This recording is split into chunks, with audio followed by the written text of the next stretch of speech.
Hello, everyone, and welcome back to another episode of the Red Fox Recap. Today we have a great one. We have a lot of basketball, including the playoffs for the men's soccer team. Let's get into it. Quinnipiac hosts Marist men's soccer in the quarterfinal of the MAC championship. Marist was bounced out of the MAC tournament last year in the quarterfinals with a 3-1 loss to Rider. We take you midway through the first half, where Ariane Oulet stuffs it in off a beautiful feed from Kyle Evans to make it 1-0 Marist. Shortly into the second half, Terrence Wilder Jr. takes down Adam Rustami in the box, which leads to a penalty kick for Marist. Richard Morel buries it to double the Red Foxes' lead with his team-leading 7th goal of the season. In the 62nd minute, Andrew Montessarin collided with Marist keeper Jamie Lowell. Montessarin would receive a red card, leaving the Bobcats to play a man short for the remaining 28 minutes. 10 minutes later, Ramesh Del Sioux scores off a free kick just outside the box, a shorthanded goal for Quinnipiac, which pulls them to within 1. Drenia Drizzy now in for Jamie Lowell. He makes 3 saves to close out the game, with none better than this one with 2 minutes to play, and it's too much for Quinnipiac to handle as Marist takes it 2-1. They advance to play Iona in the semifinal. The Red Foxes look for their first win of the season at the Richmond Spiders, whose head coach Chris Mooney looks for his 350th win with the program. Marist down 6 with 5 left in the first. Jackson Price hits a 3 from NBA distance. He would hit 5 threes in the half and finish with a career-high 20 points. To the second now, Richmond down 3. Delani Hunt on the breakaway after a Marist miss sinks the layup with his left and 1. Hunt would score 9 straight Spiders points and finish with a career-high 27. Marist up 2 past the 2-minute mark. Jaden Collins-Roberts sets up Josh Pasquarelli for the catch-and-shoot 3. Marist combined to shoot 50% from 3 in the contest. The next Marist possession, Collins-Roberts running the point again, drives, crosses, and is blocked at the rim by Apostolos Rumaglu. But emotions would get the best of the junior forward, and he would receive a technical foul. The Red Foxes would sink 8 straight free throws to close out the Spiders with a win. They'll face Army in their home opener on Friday night. Hi, we're back with Josh Pasquarelli from the men's basketball team. Welcome, Josh. Thanks, Hayden. So just getting into when Marist basketball team was versing Richmond, how was that atmosphere? It was a great atmosphere. Like, credit to Richmond Spiders. They did really well in the conference last year, and so we knew it was going to be like a big game, a nice crowd, and I enjoyed playing there in those big arenas. We just live for those moments because as basketball players and fans, obviously, we like to watch this type of games or be in this type of games. So obviously, bigger team, more hype around them. They're the bigger team. They're gonna win it, stuff like that. Bigger arena, bigger crowd than you're usually used to compared to a Marist gym. How were not just you, but also the team? How did y'all go into that, like attitude wise? Well, as you know, we were, Black Then coach is pretty adamant on that. Big crowd, don't get caught up in the big name. Just be locked in, play the game, have to bounce back from a first game loss, which, it's the first game. You're going to have some jitters even in the second game, but we responded really well and just kept playing through it all, and we got the dub. All right. Just a more individual question. Played your butt off. Just talk about how you were able to make all those threes and really just play an all-around good game. Not just threes, though. Like, you made some clutch free throws towards, the end. You're just a very solid and poised player throughout the whole game. So, just talk about, that and what allowed you to be so confident.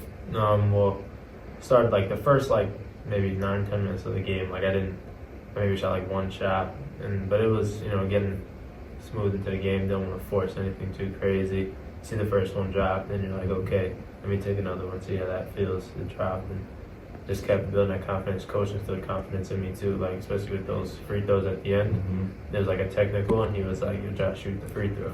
Mm-hmm. So I was like, all right, because I've been struggling with them obviously for a little bit, but then I went up and made those 2 free throws, and we needed that to give us that push at the end. Yeah. So after the game, you definitely saw it. The tweet that was saying how it was a bye game, and it was, basically it was crazy that Marist even won. So how are you taking that tweet and bringing that to the next, what is your attitude bringing that to like the next game? Like, how do you view that? I mean, people can say whatever they want. Like the guy tweeted, John Rothstein, great guy. Obviously, he loves college basketball. All right. It was a bye game apparently, the epitome of brutality. All right.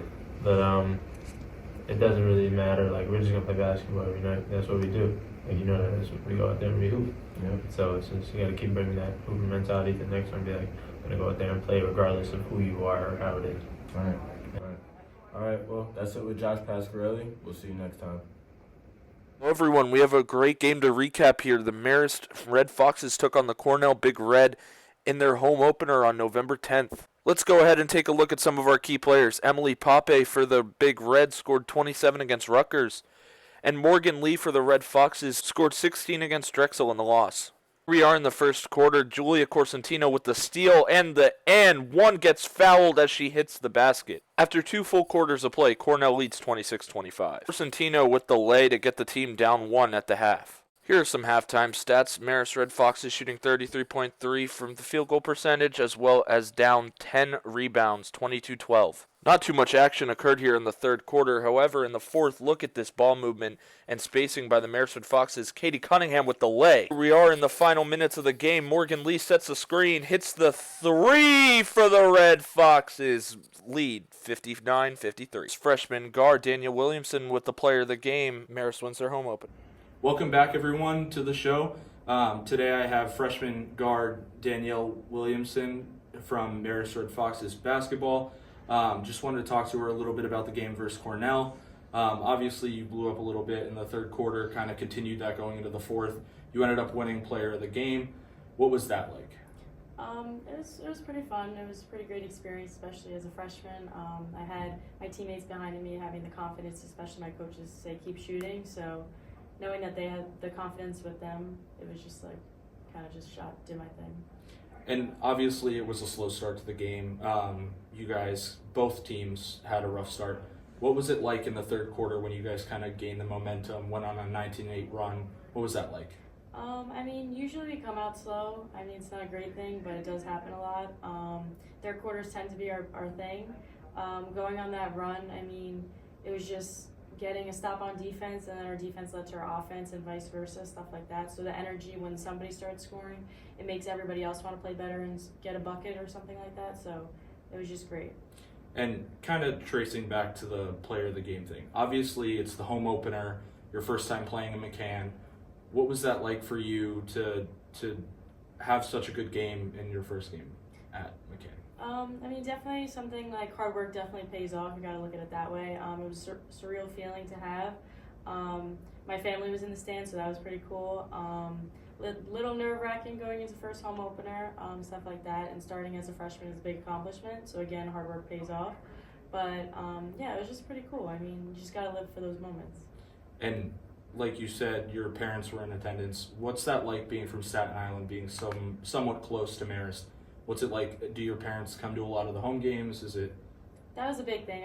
When I was picking a school, I did want to not pick too far away so my parents could come watch me play a lot. And especially my siblings. My twin sister is a big basketball fan, so she loves to come watch me play. And having just like everybody there, like friends, family, a lot of my friends from home go here too, so having them all there, it was just a great feeling. Just again, knowing hard work pays off. All right, guys. I would just like to thank Danielle for coming on the show.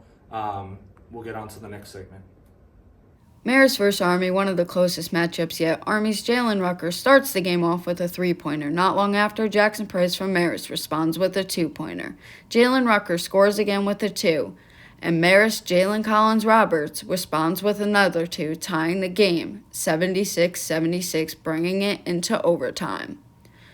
Overtime was very back and forth and a difficult matchup for both teams.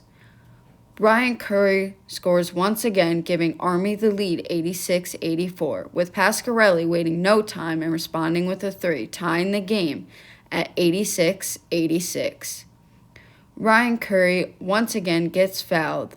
He ends up making both foul shots but seemed to want to miss the second one to make a better standing for a win for Army. Marist gains another 2 points with foul shots by Jaden Daughtry, giving Marist the win at 91-88, as Jalen Rucker is unable to beat the buzzer. And that's a wrap for the Red Fox recap. We'll see you next week.